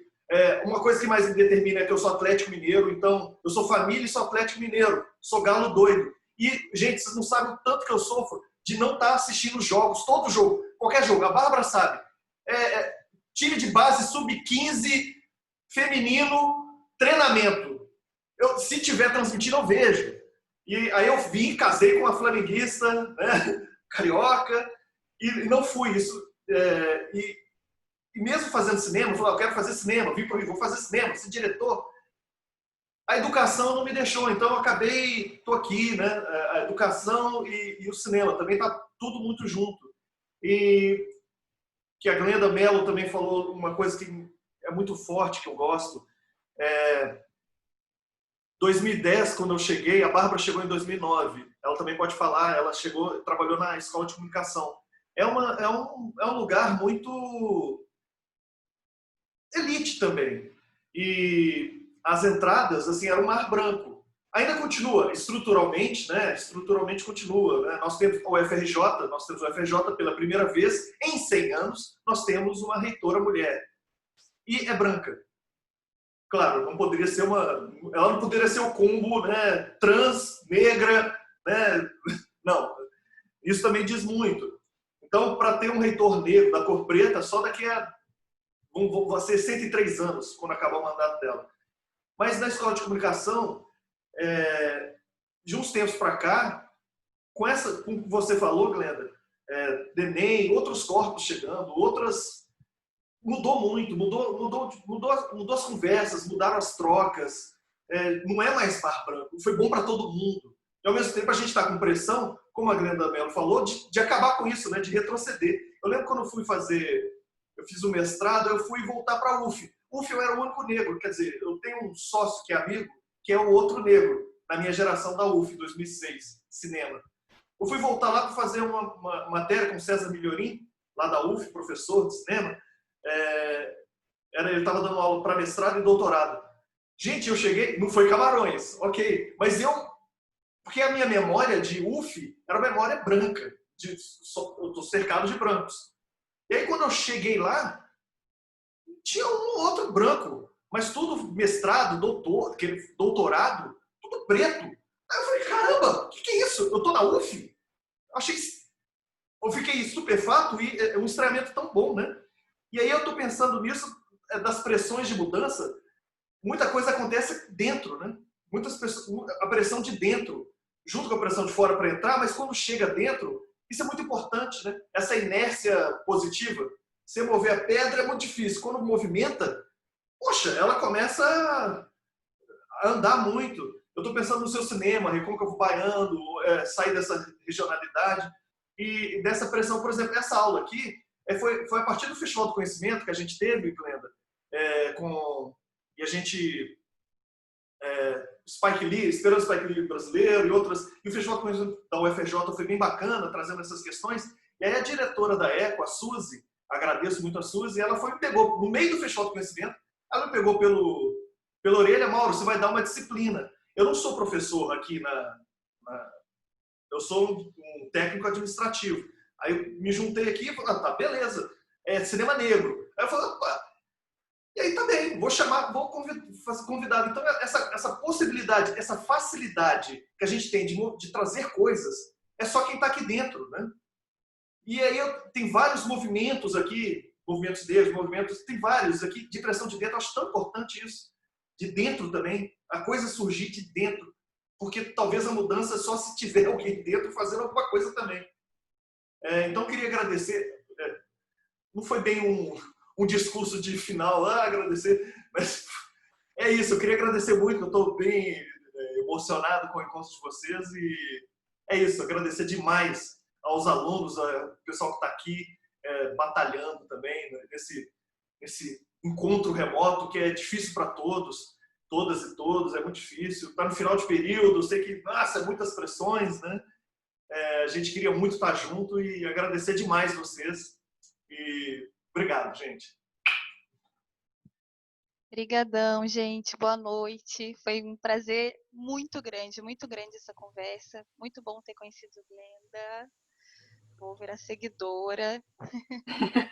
E vamos continuar esses papos que é isso que importa no final das contas, assim, né? Isso que dá uns respiros pra gente também, não é acreditar que o mundo é só um caos, né? Sim. Posso falar meio minuto? Eu não devia, eu sou intrusa total. Pode ser intrusa do meu coração, Bárbara. Fale. Glenda Nicati, obrigada por esse filme. O Mauro sabe da minha dificuldade de assistir filmes depois das 10 horas da noite. É uma dificuldade imensa. E ontem, meia-noite, a gente começou a assistir o seu filme. O Mauro falava sempre, você tem que assistir, você tem que assistir, você tem que assistir. Ontem, meia-noite, ele falou assim, você quer tentar? Aí eu, quero. E Nem pisquei, fiquei lá, ó, acordada até E o toda hora eu olhava pro lado. De 10 a 10 minutos, tá acordada? Tá acordada? Eu falei, caramba! E já sonhando com esse encontro de hoje, pensando em tudo que a Glenda Mello poderia contribuir. Aí eu queria só resgatar. O Ilha, eu tinha assistido no Festival do Rio, tinha ficado louca também. E acho que o Ilha é de 2019, não é? Ou passou 2018. Mas passou no Festival do Rio de 2019? Festival do Rio passou. Porque eu voltei, como o Mauro está dizendo, toda a aula da Glenda, toda quinta-feira, meio-dia, eu moro pertinho da Unirio, né? E a aula era na Unirio. Então, 12h15 eu chegava em casa, eu chegava igual uma louca para falar de tudo que a Glenda Mello tinha falado, tudo que eu tinha aprendido. Eu chegava igual a doida, eu dava aula de novo. Claro que não com toda a maestria da Glenda Mello, né? Óbvio, não tem esse poder ainda. Mas, então eu falava tudo. E o Ilha, quando a gente saiu, caraca, mas eu fazendo todas as interseccionalidades possíveis com todos os textos. Então, Glenda Mello, assista ao Ilha também, que é incrível.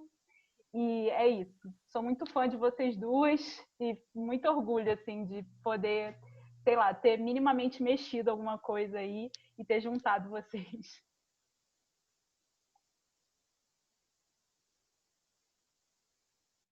Obrigado, Bárbara. Vou te abraçar na hora que eu sair aqui. Vou até abrir, ó. Espera que eu vou te abraçar daqui a pouco, tá? Então, gente, eu vou ser o último a sair, sou o anfitrião e eu quero abraçar a Bárbara logo. Então, beijo para todos. Tchau, gente. Obrigado. Beijo, gente. Tchau, tchau. Obrigada.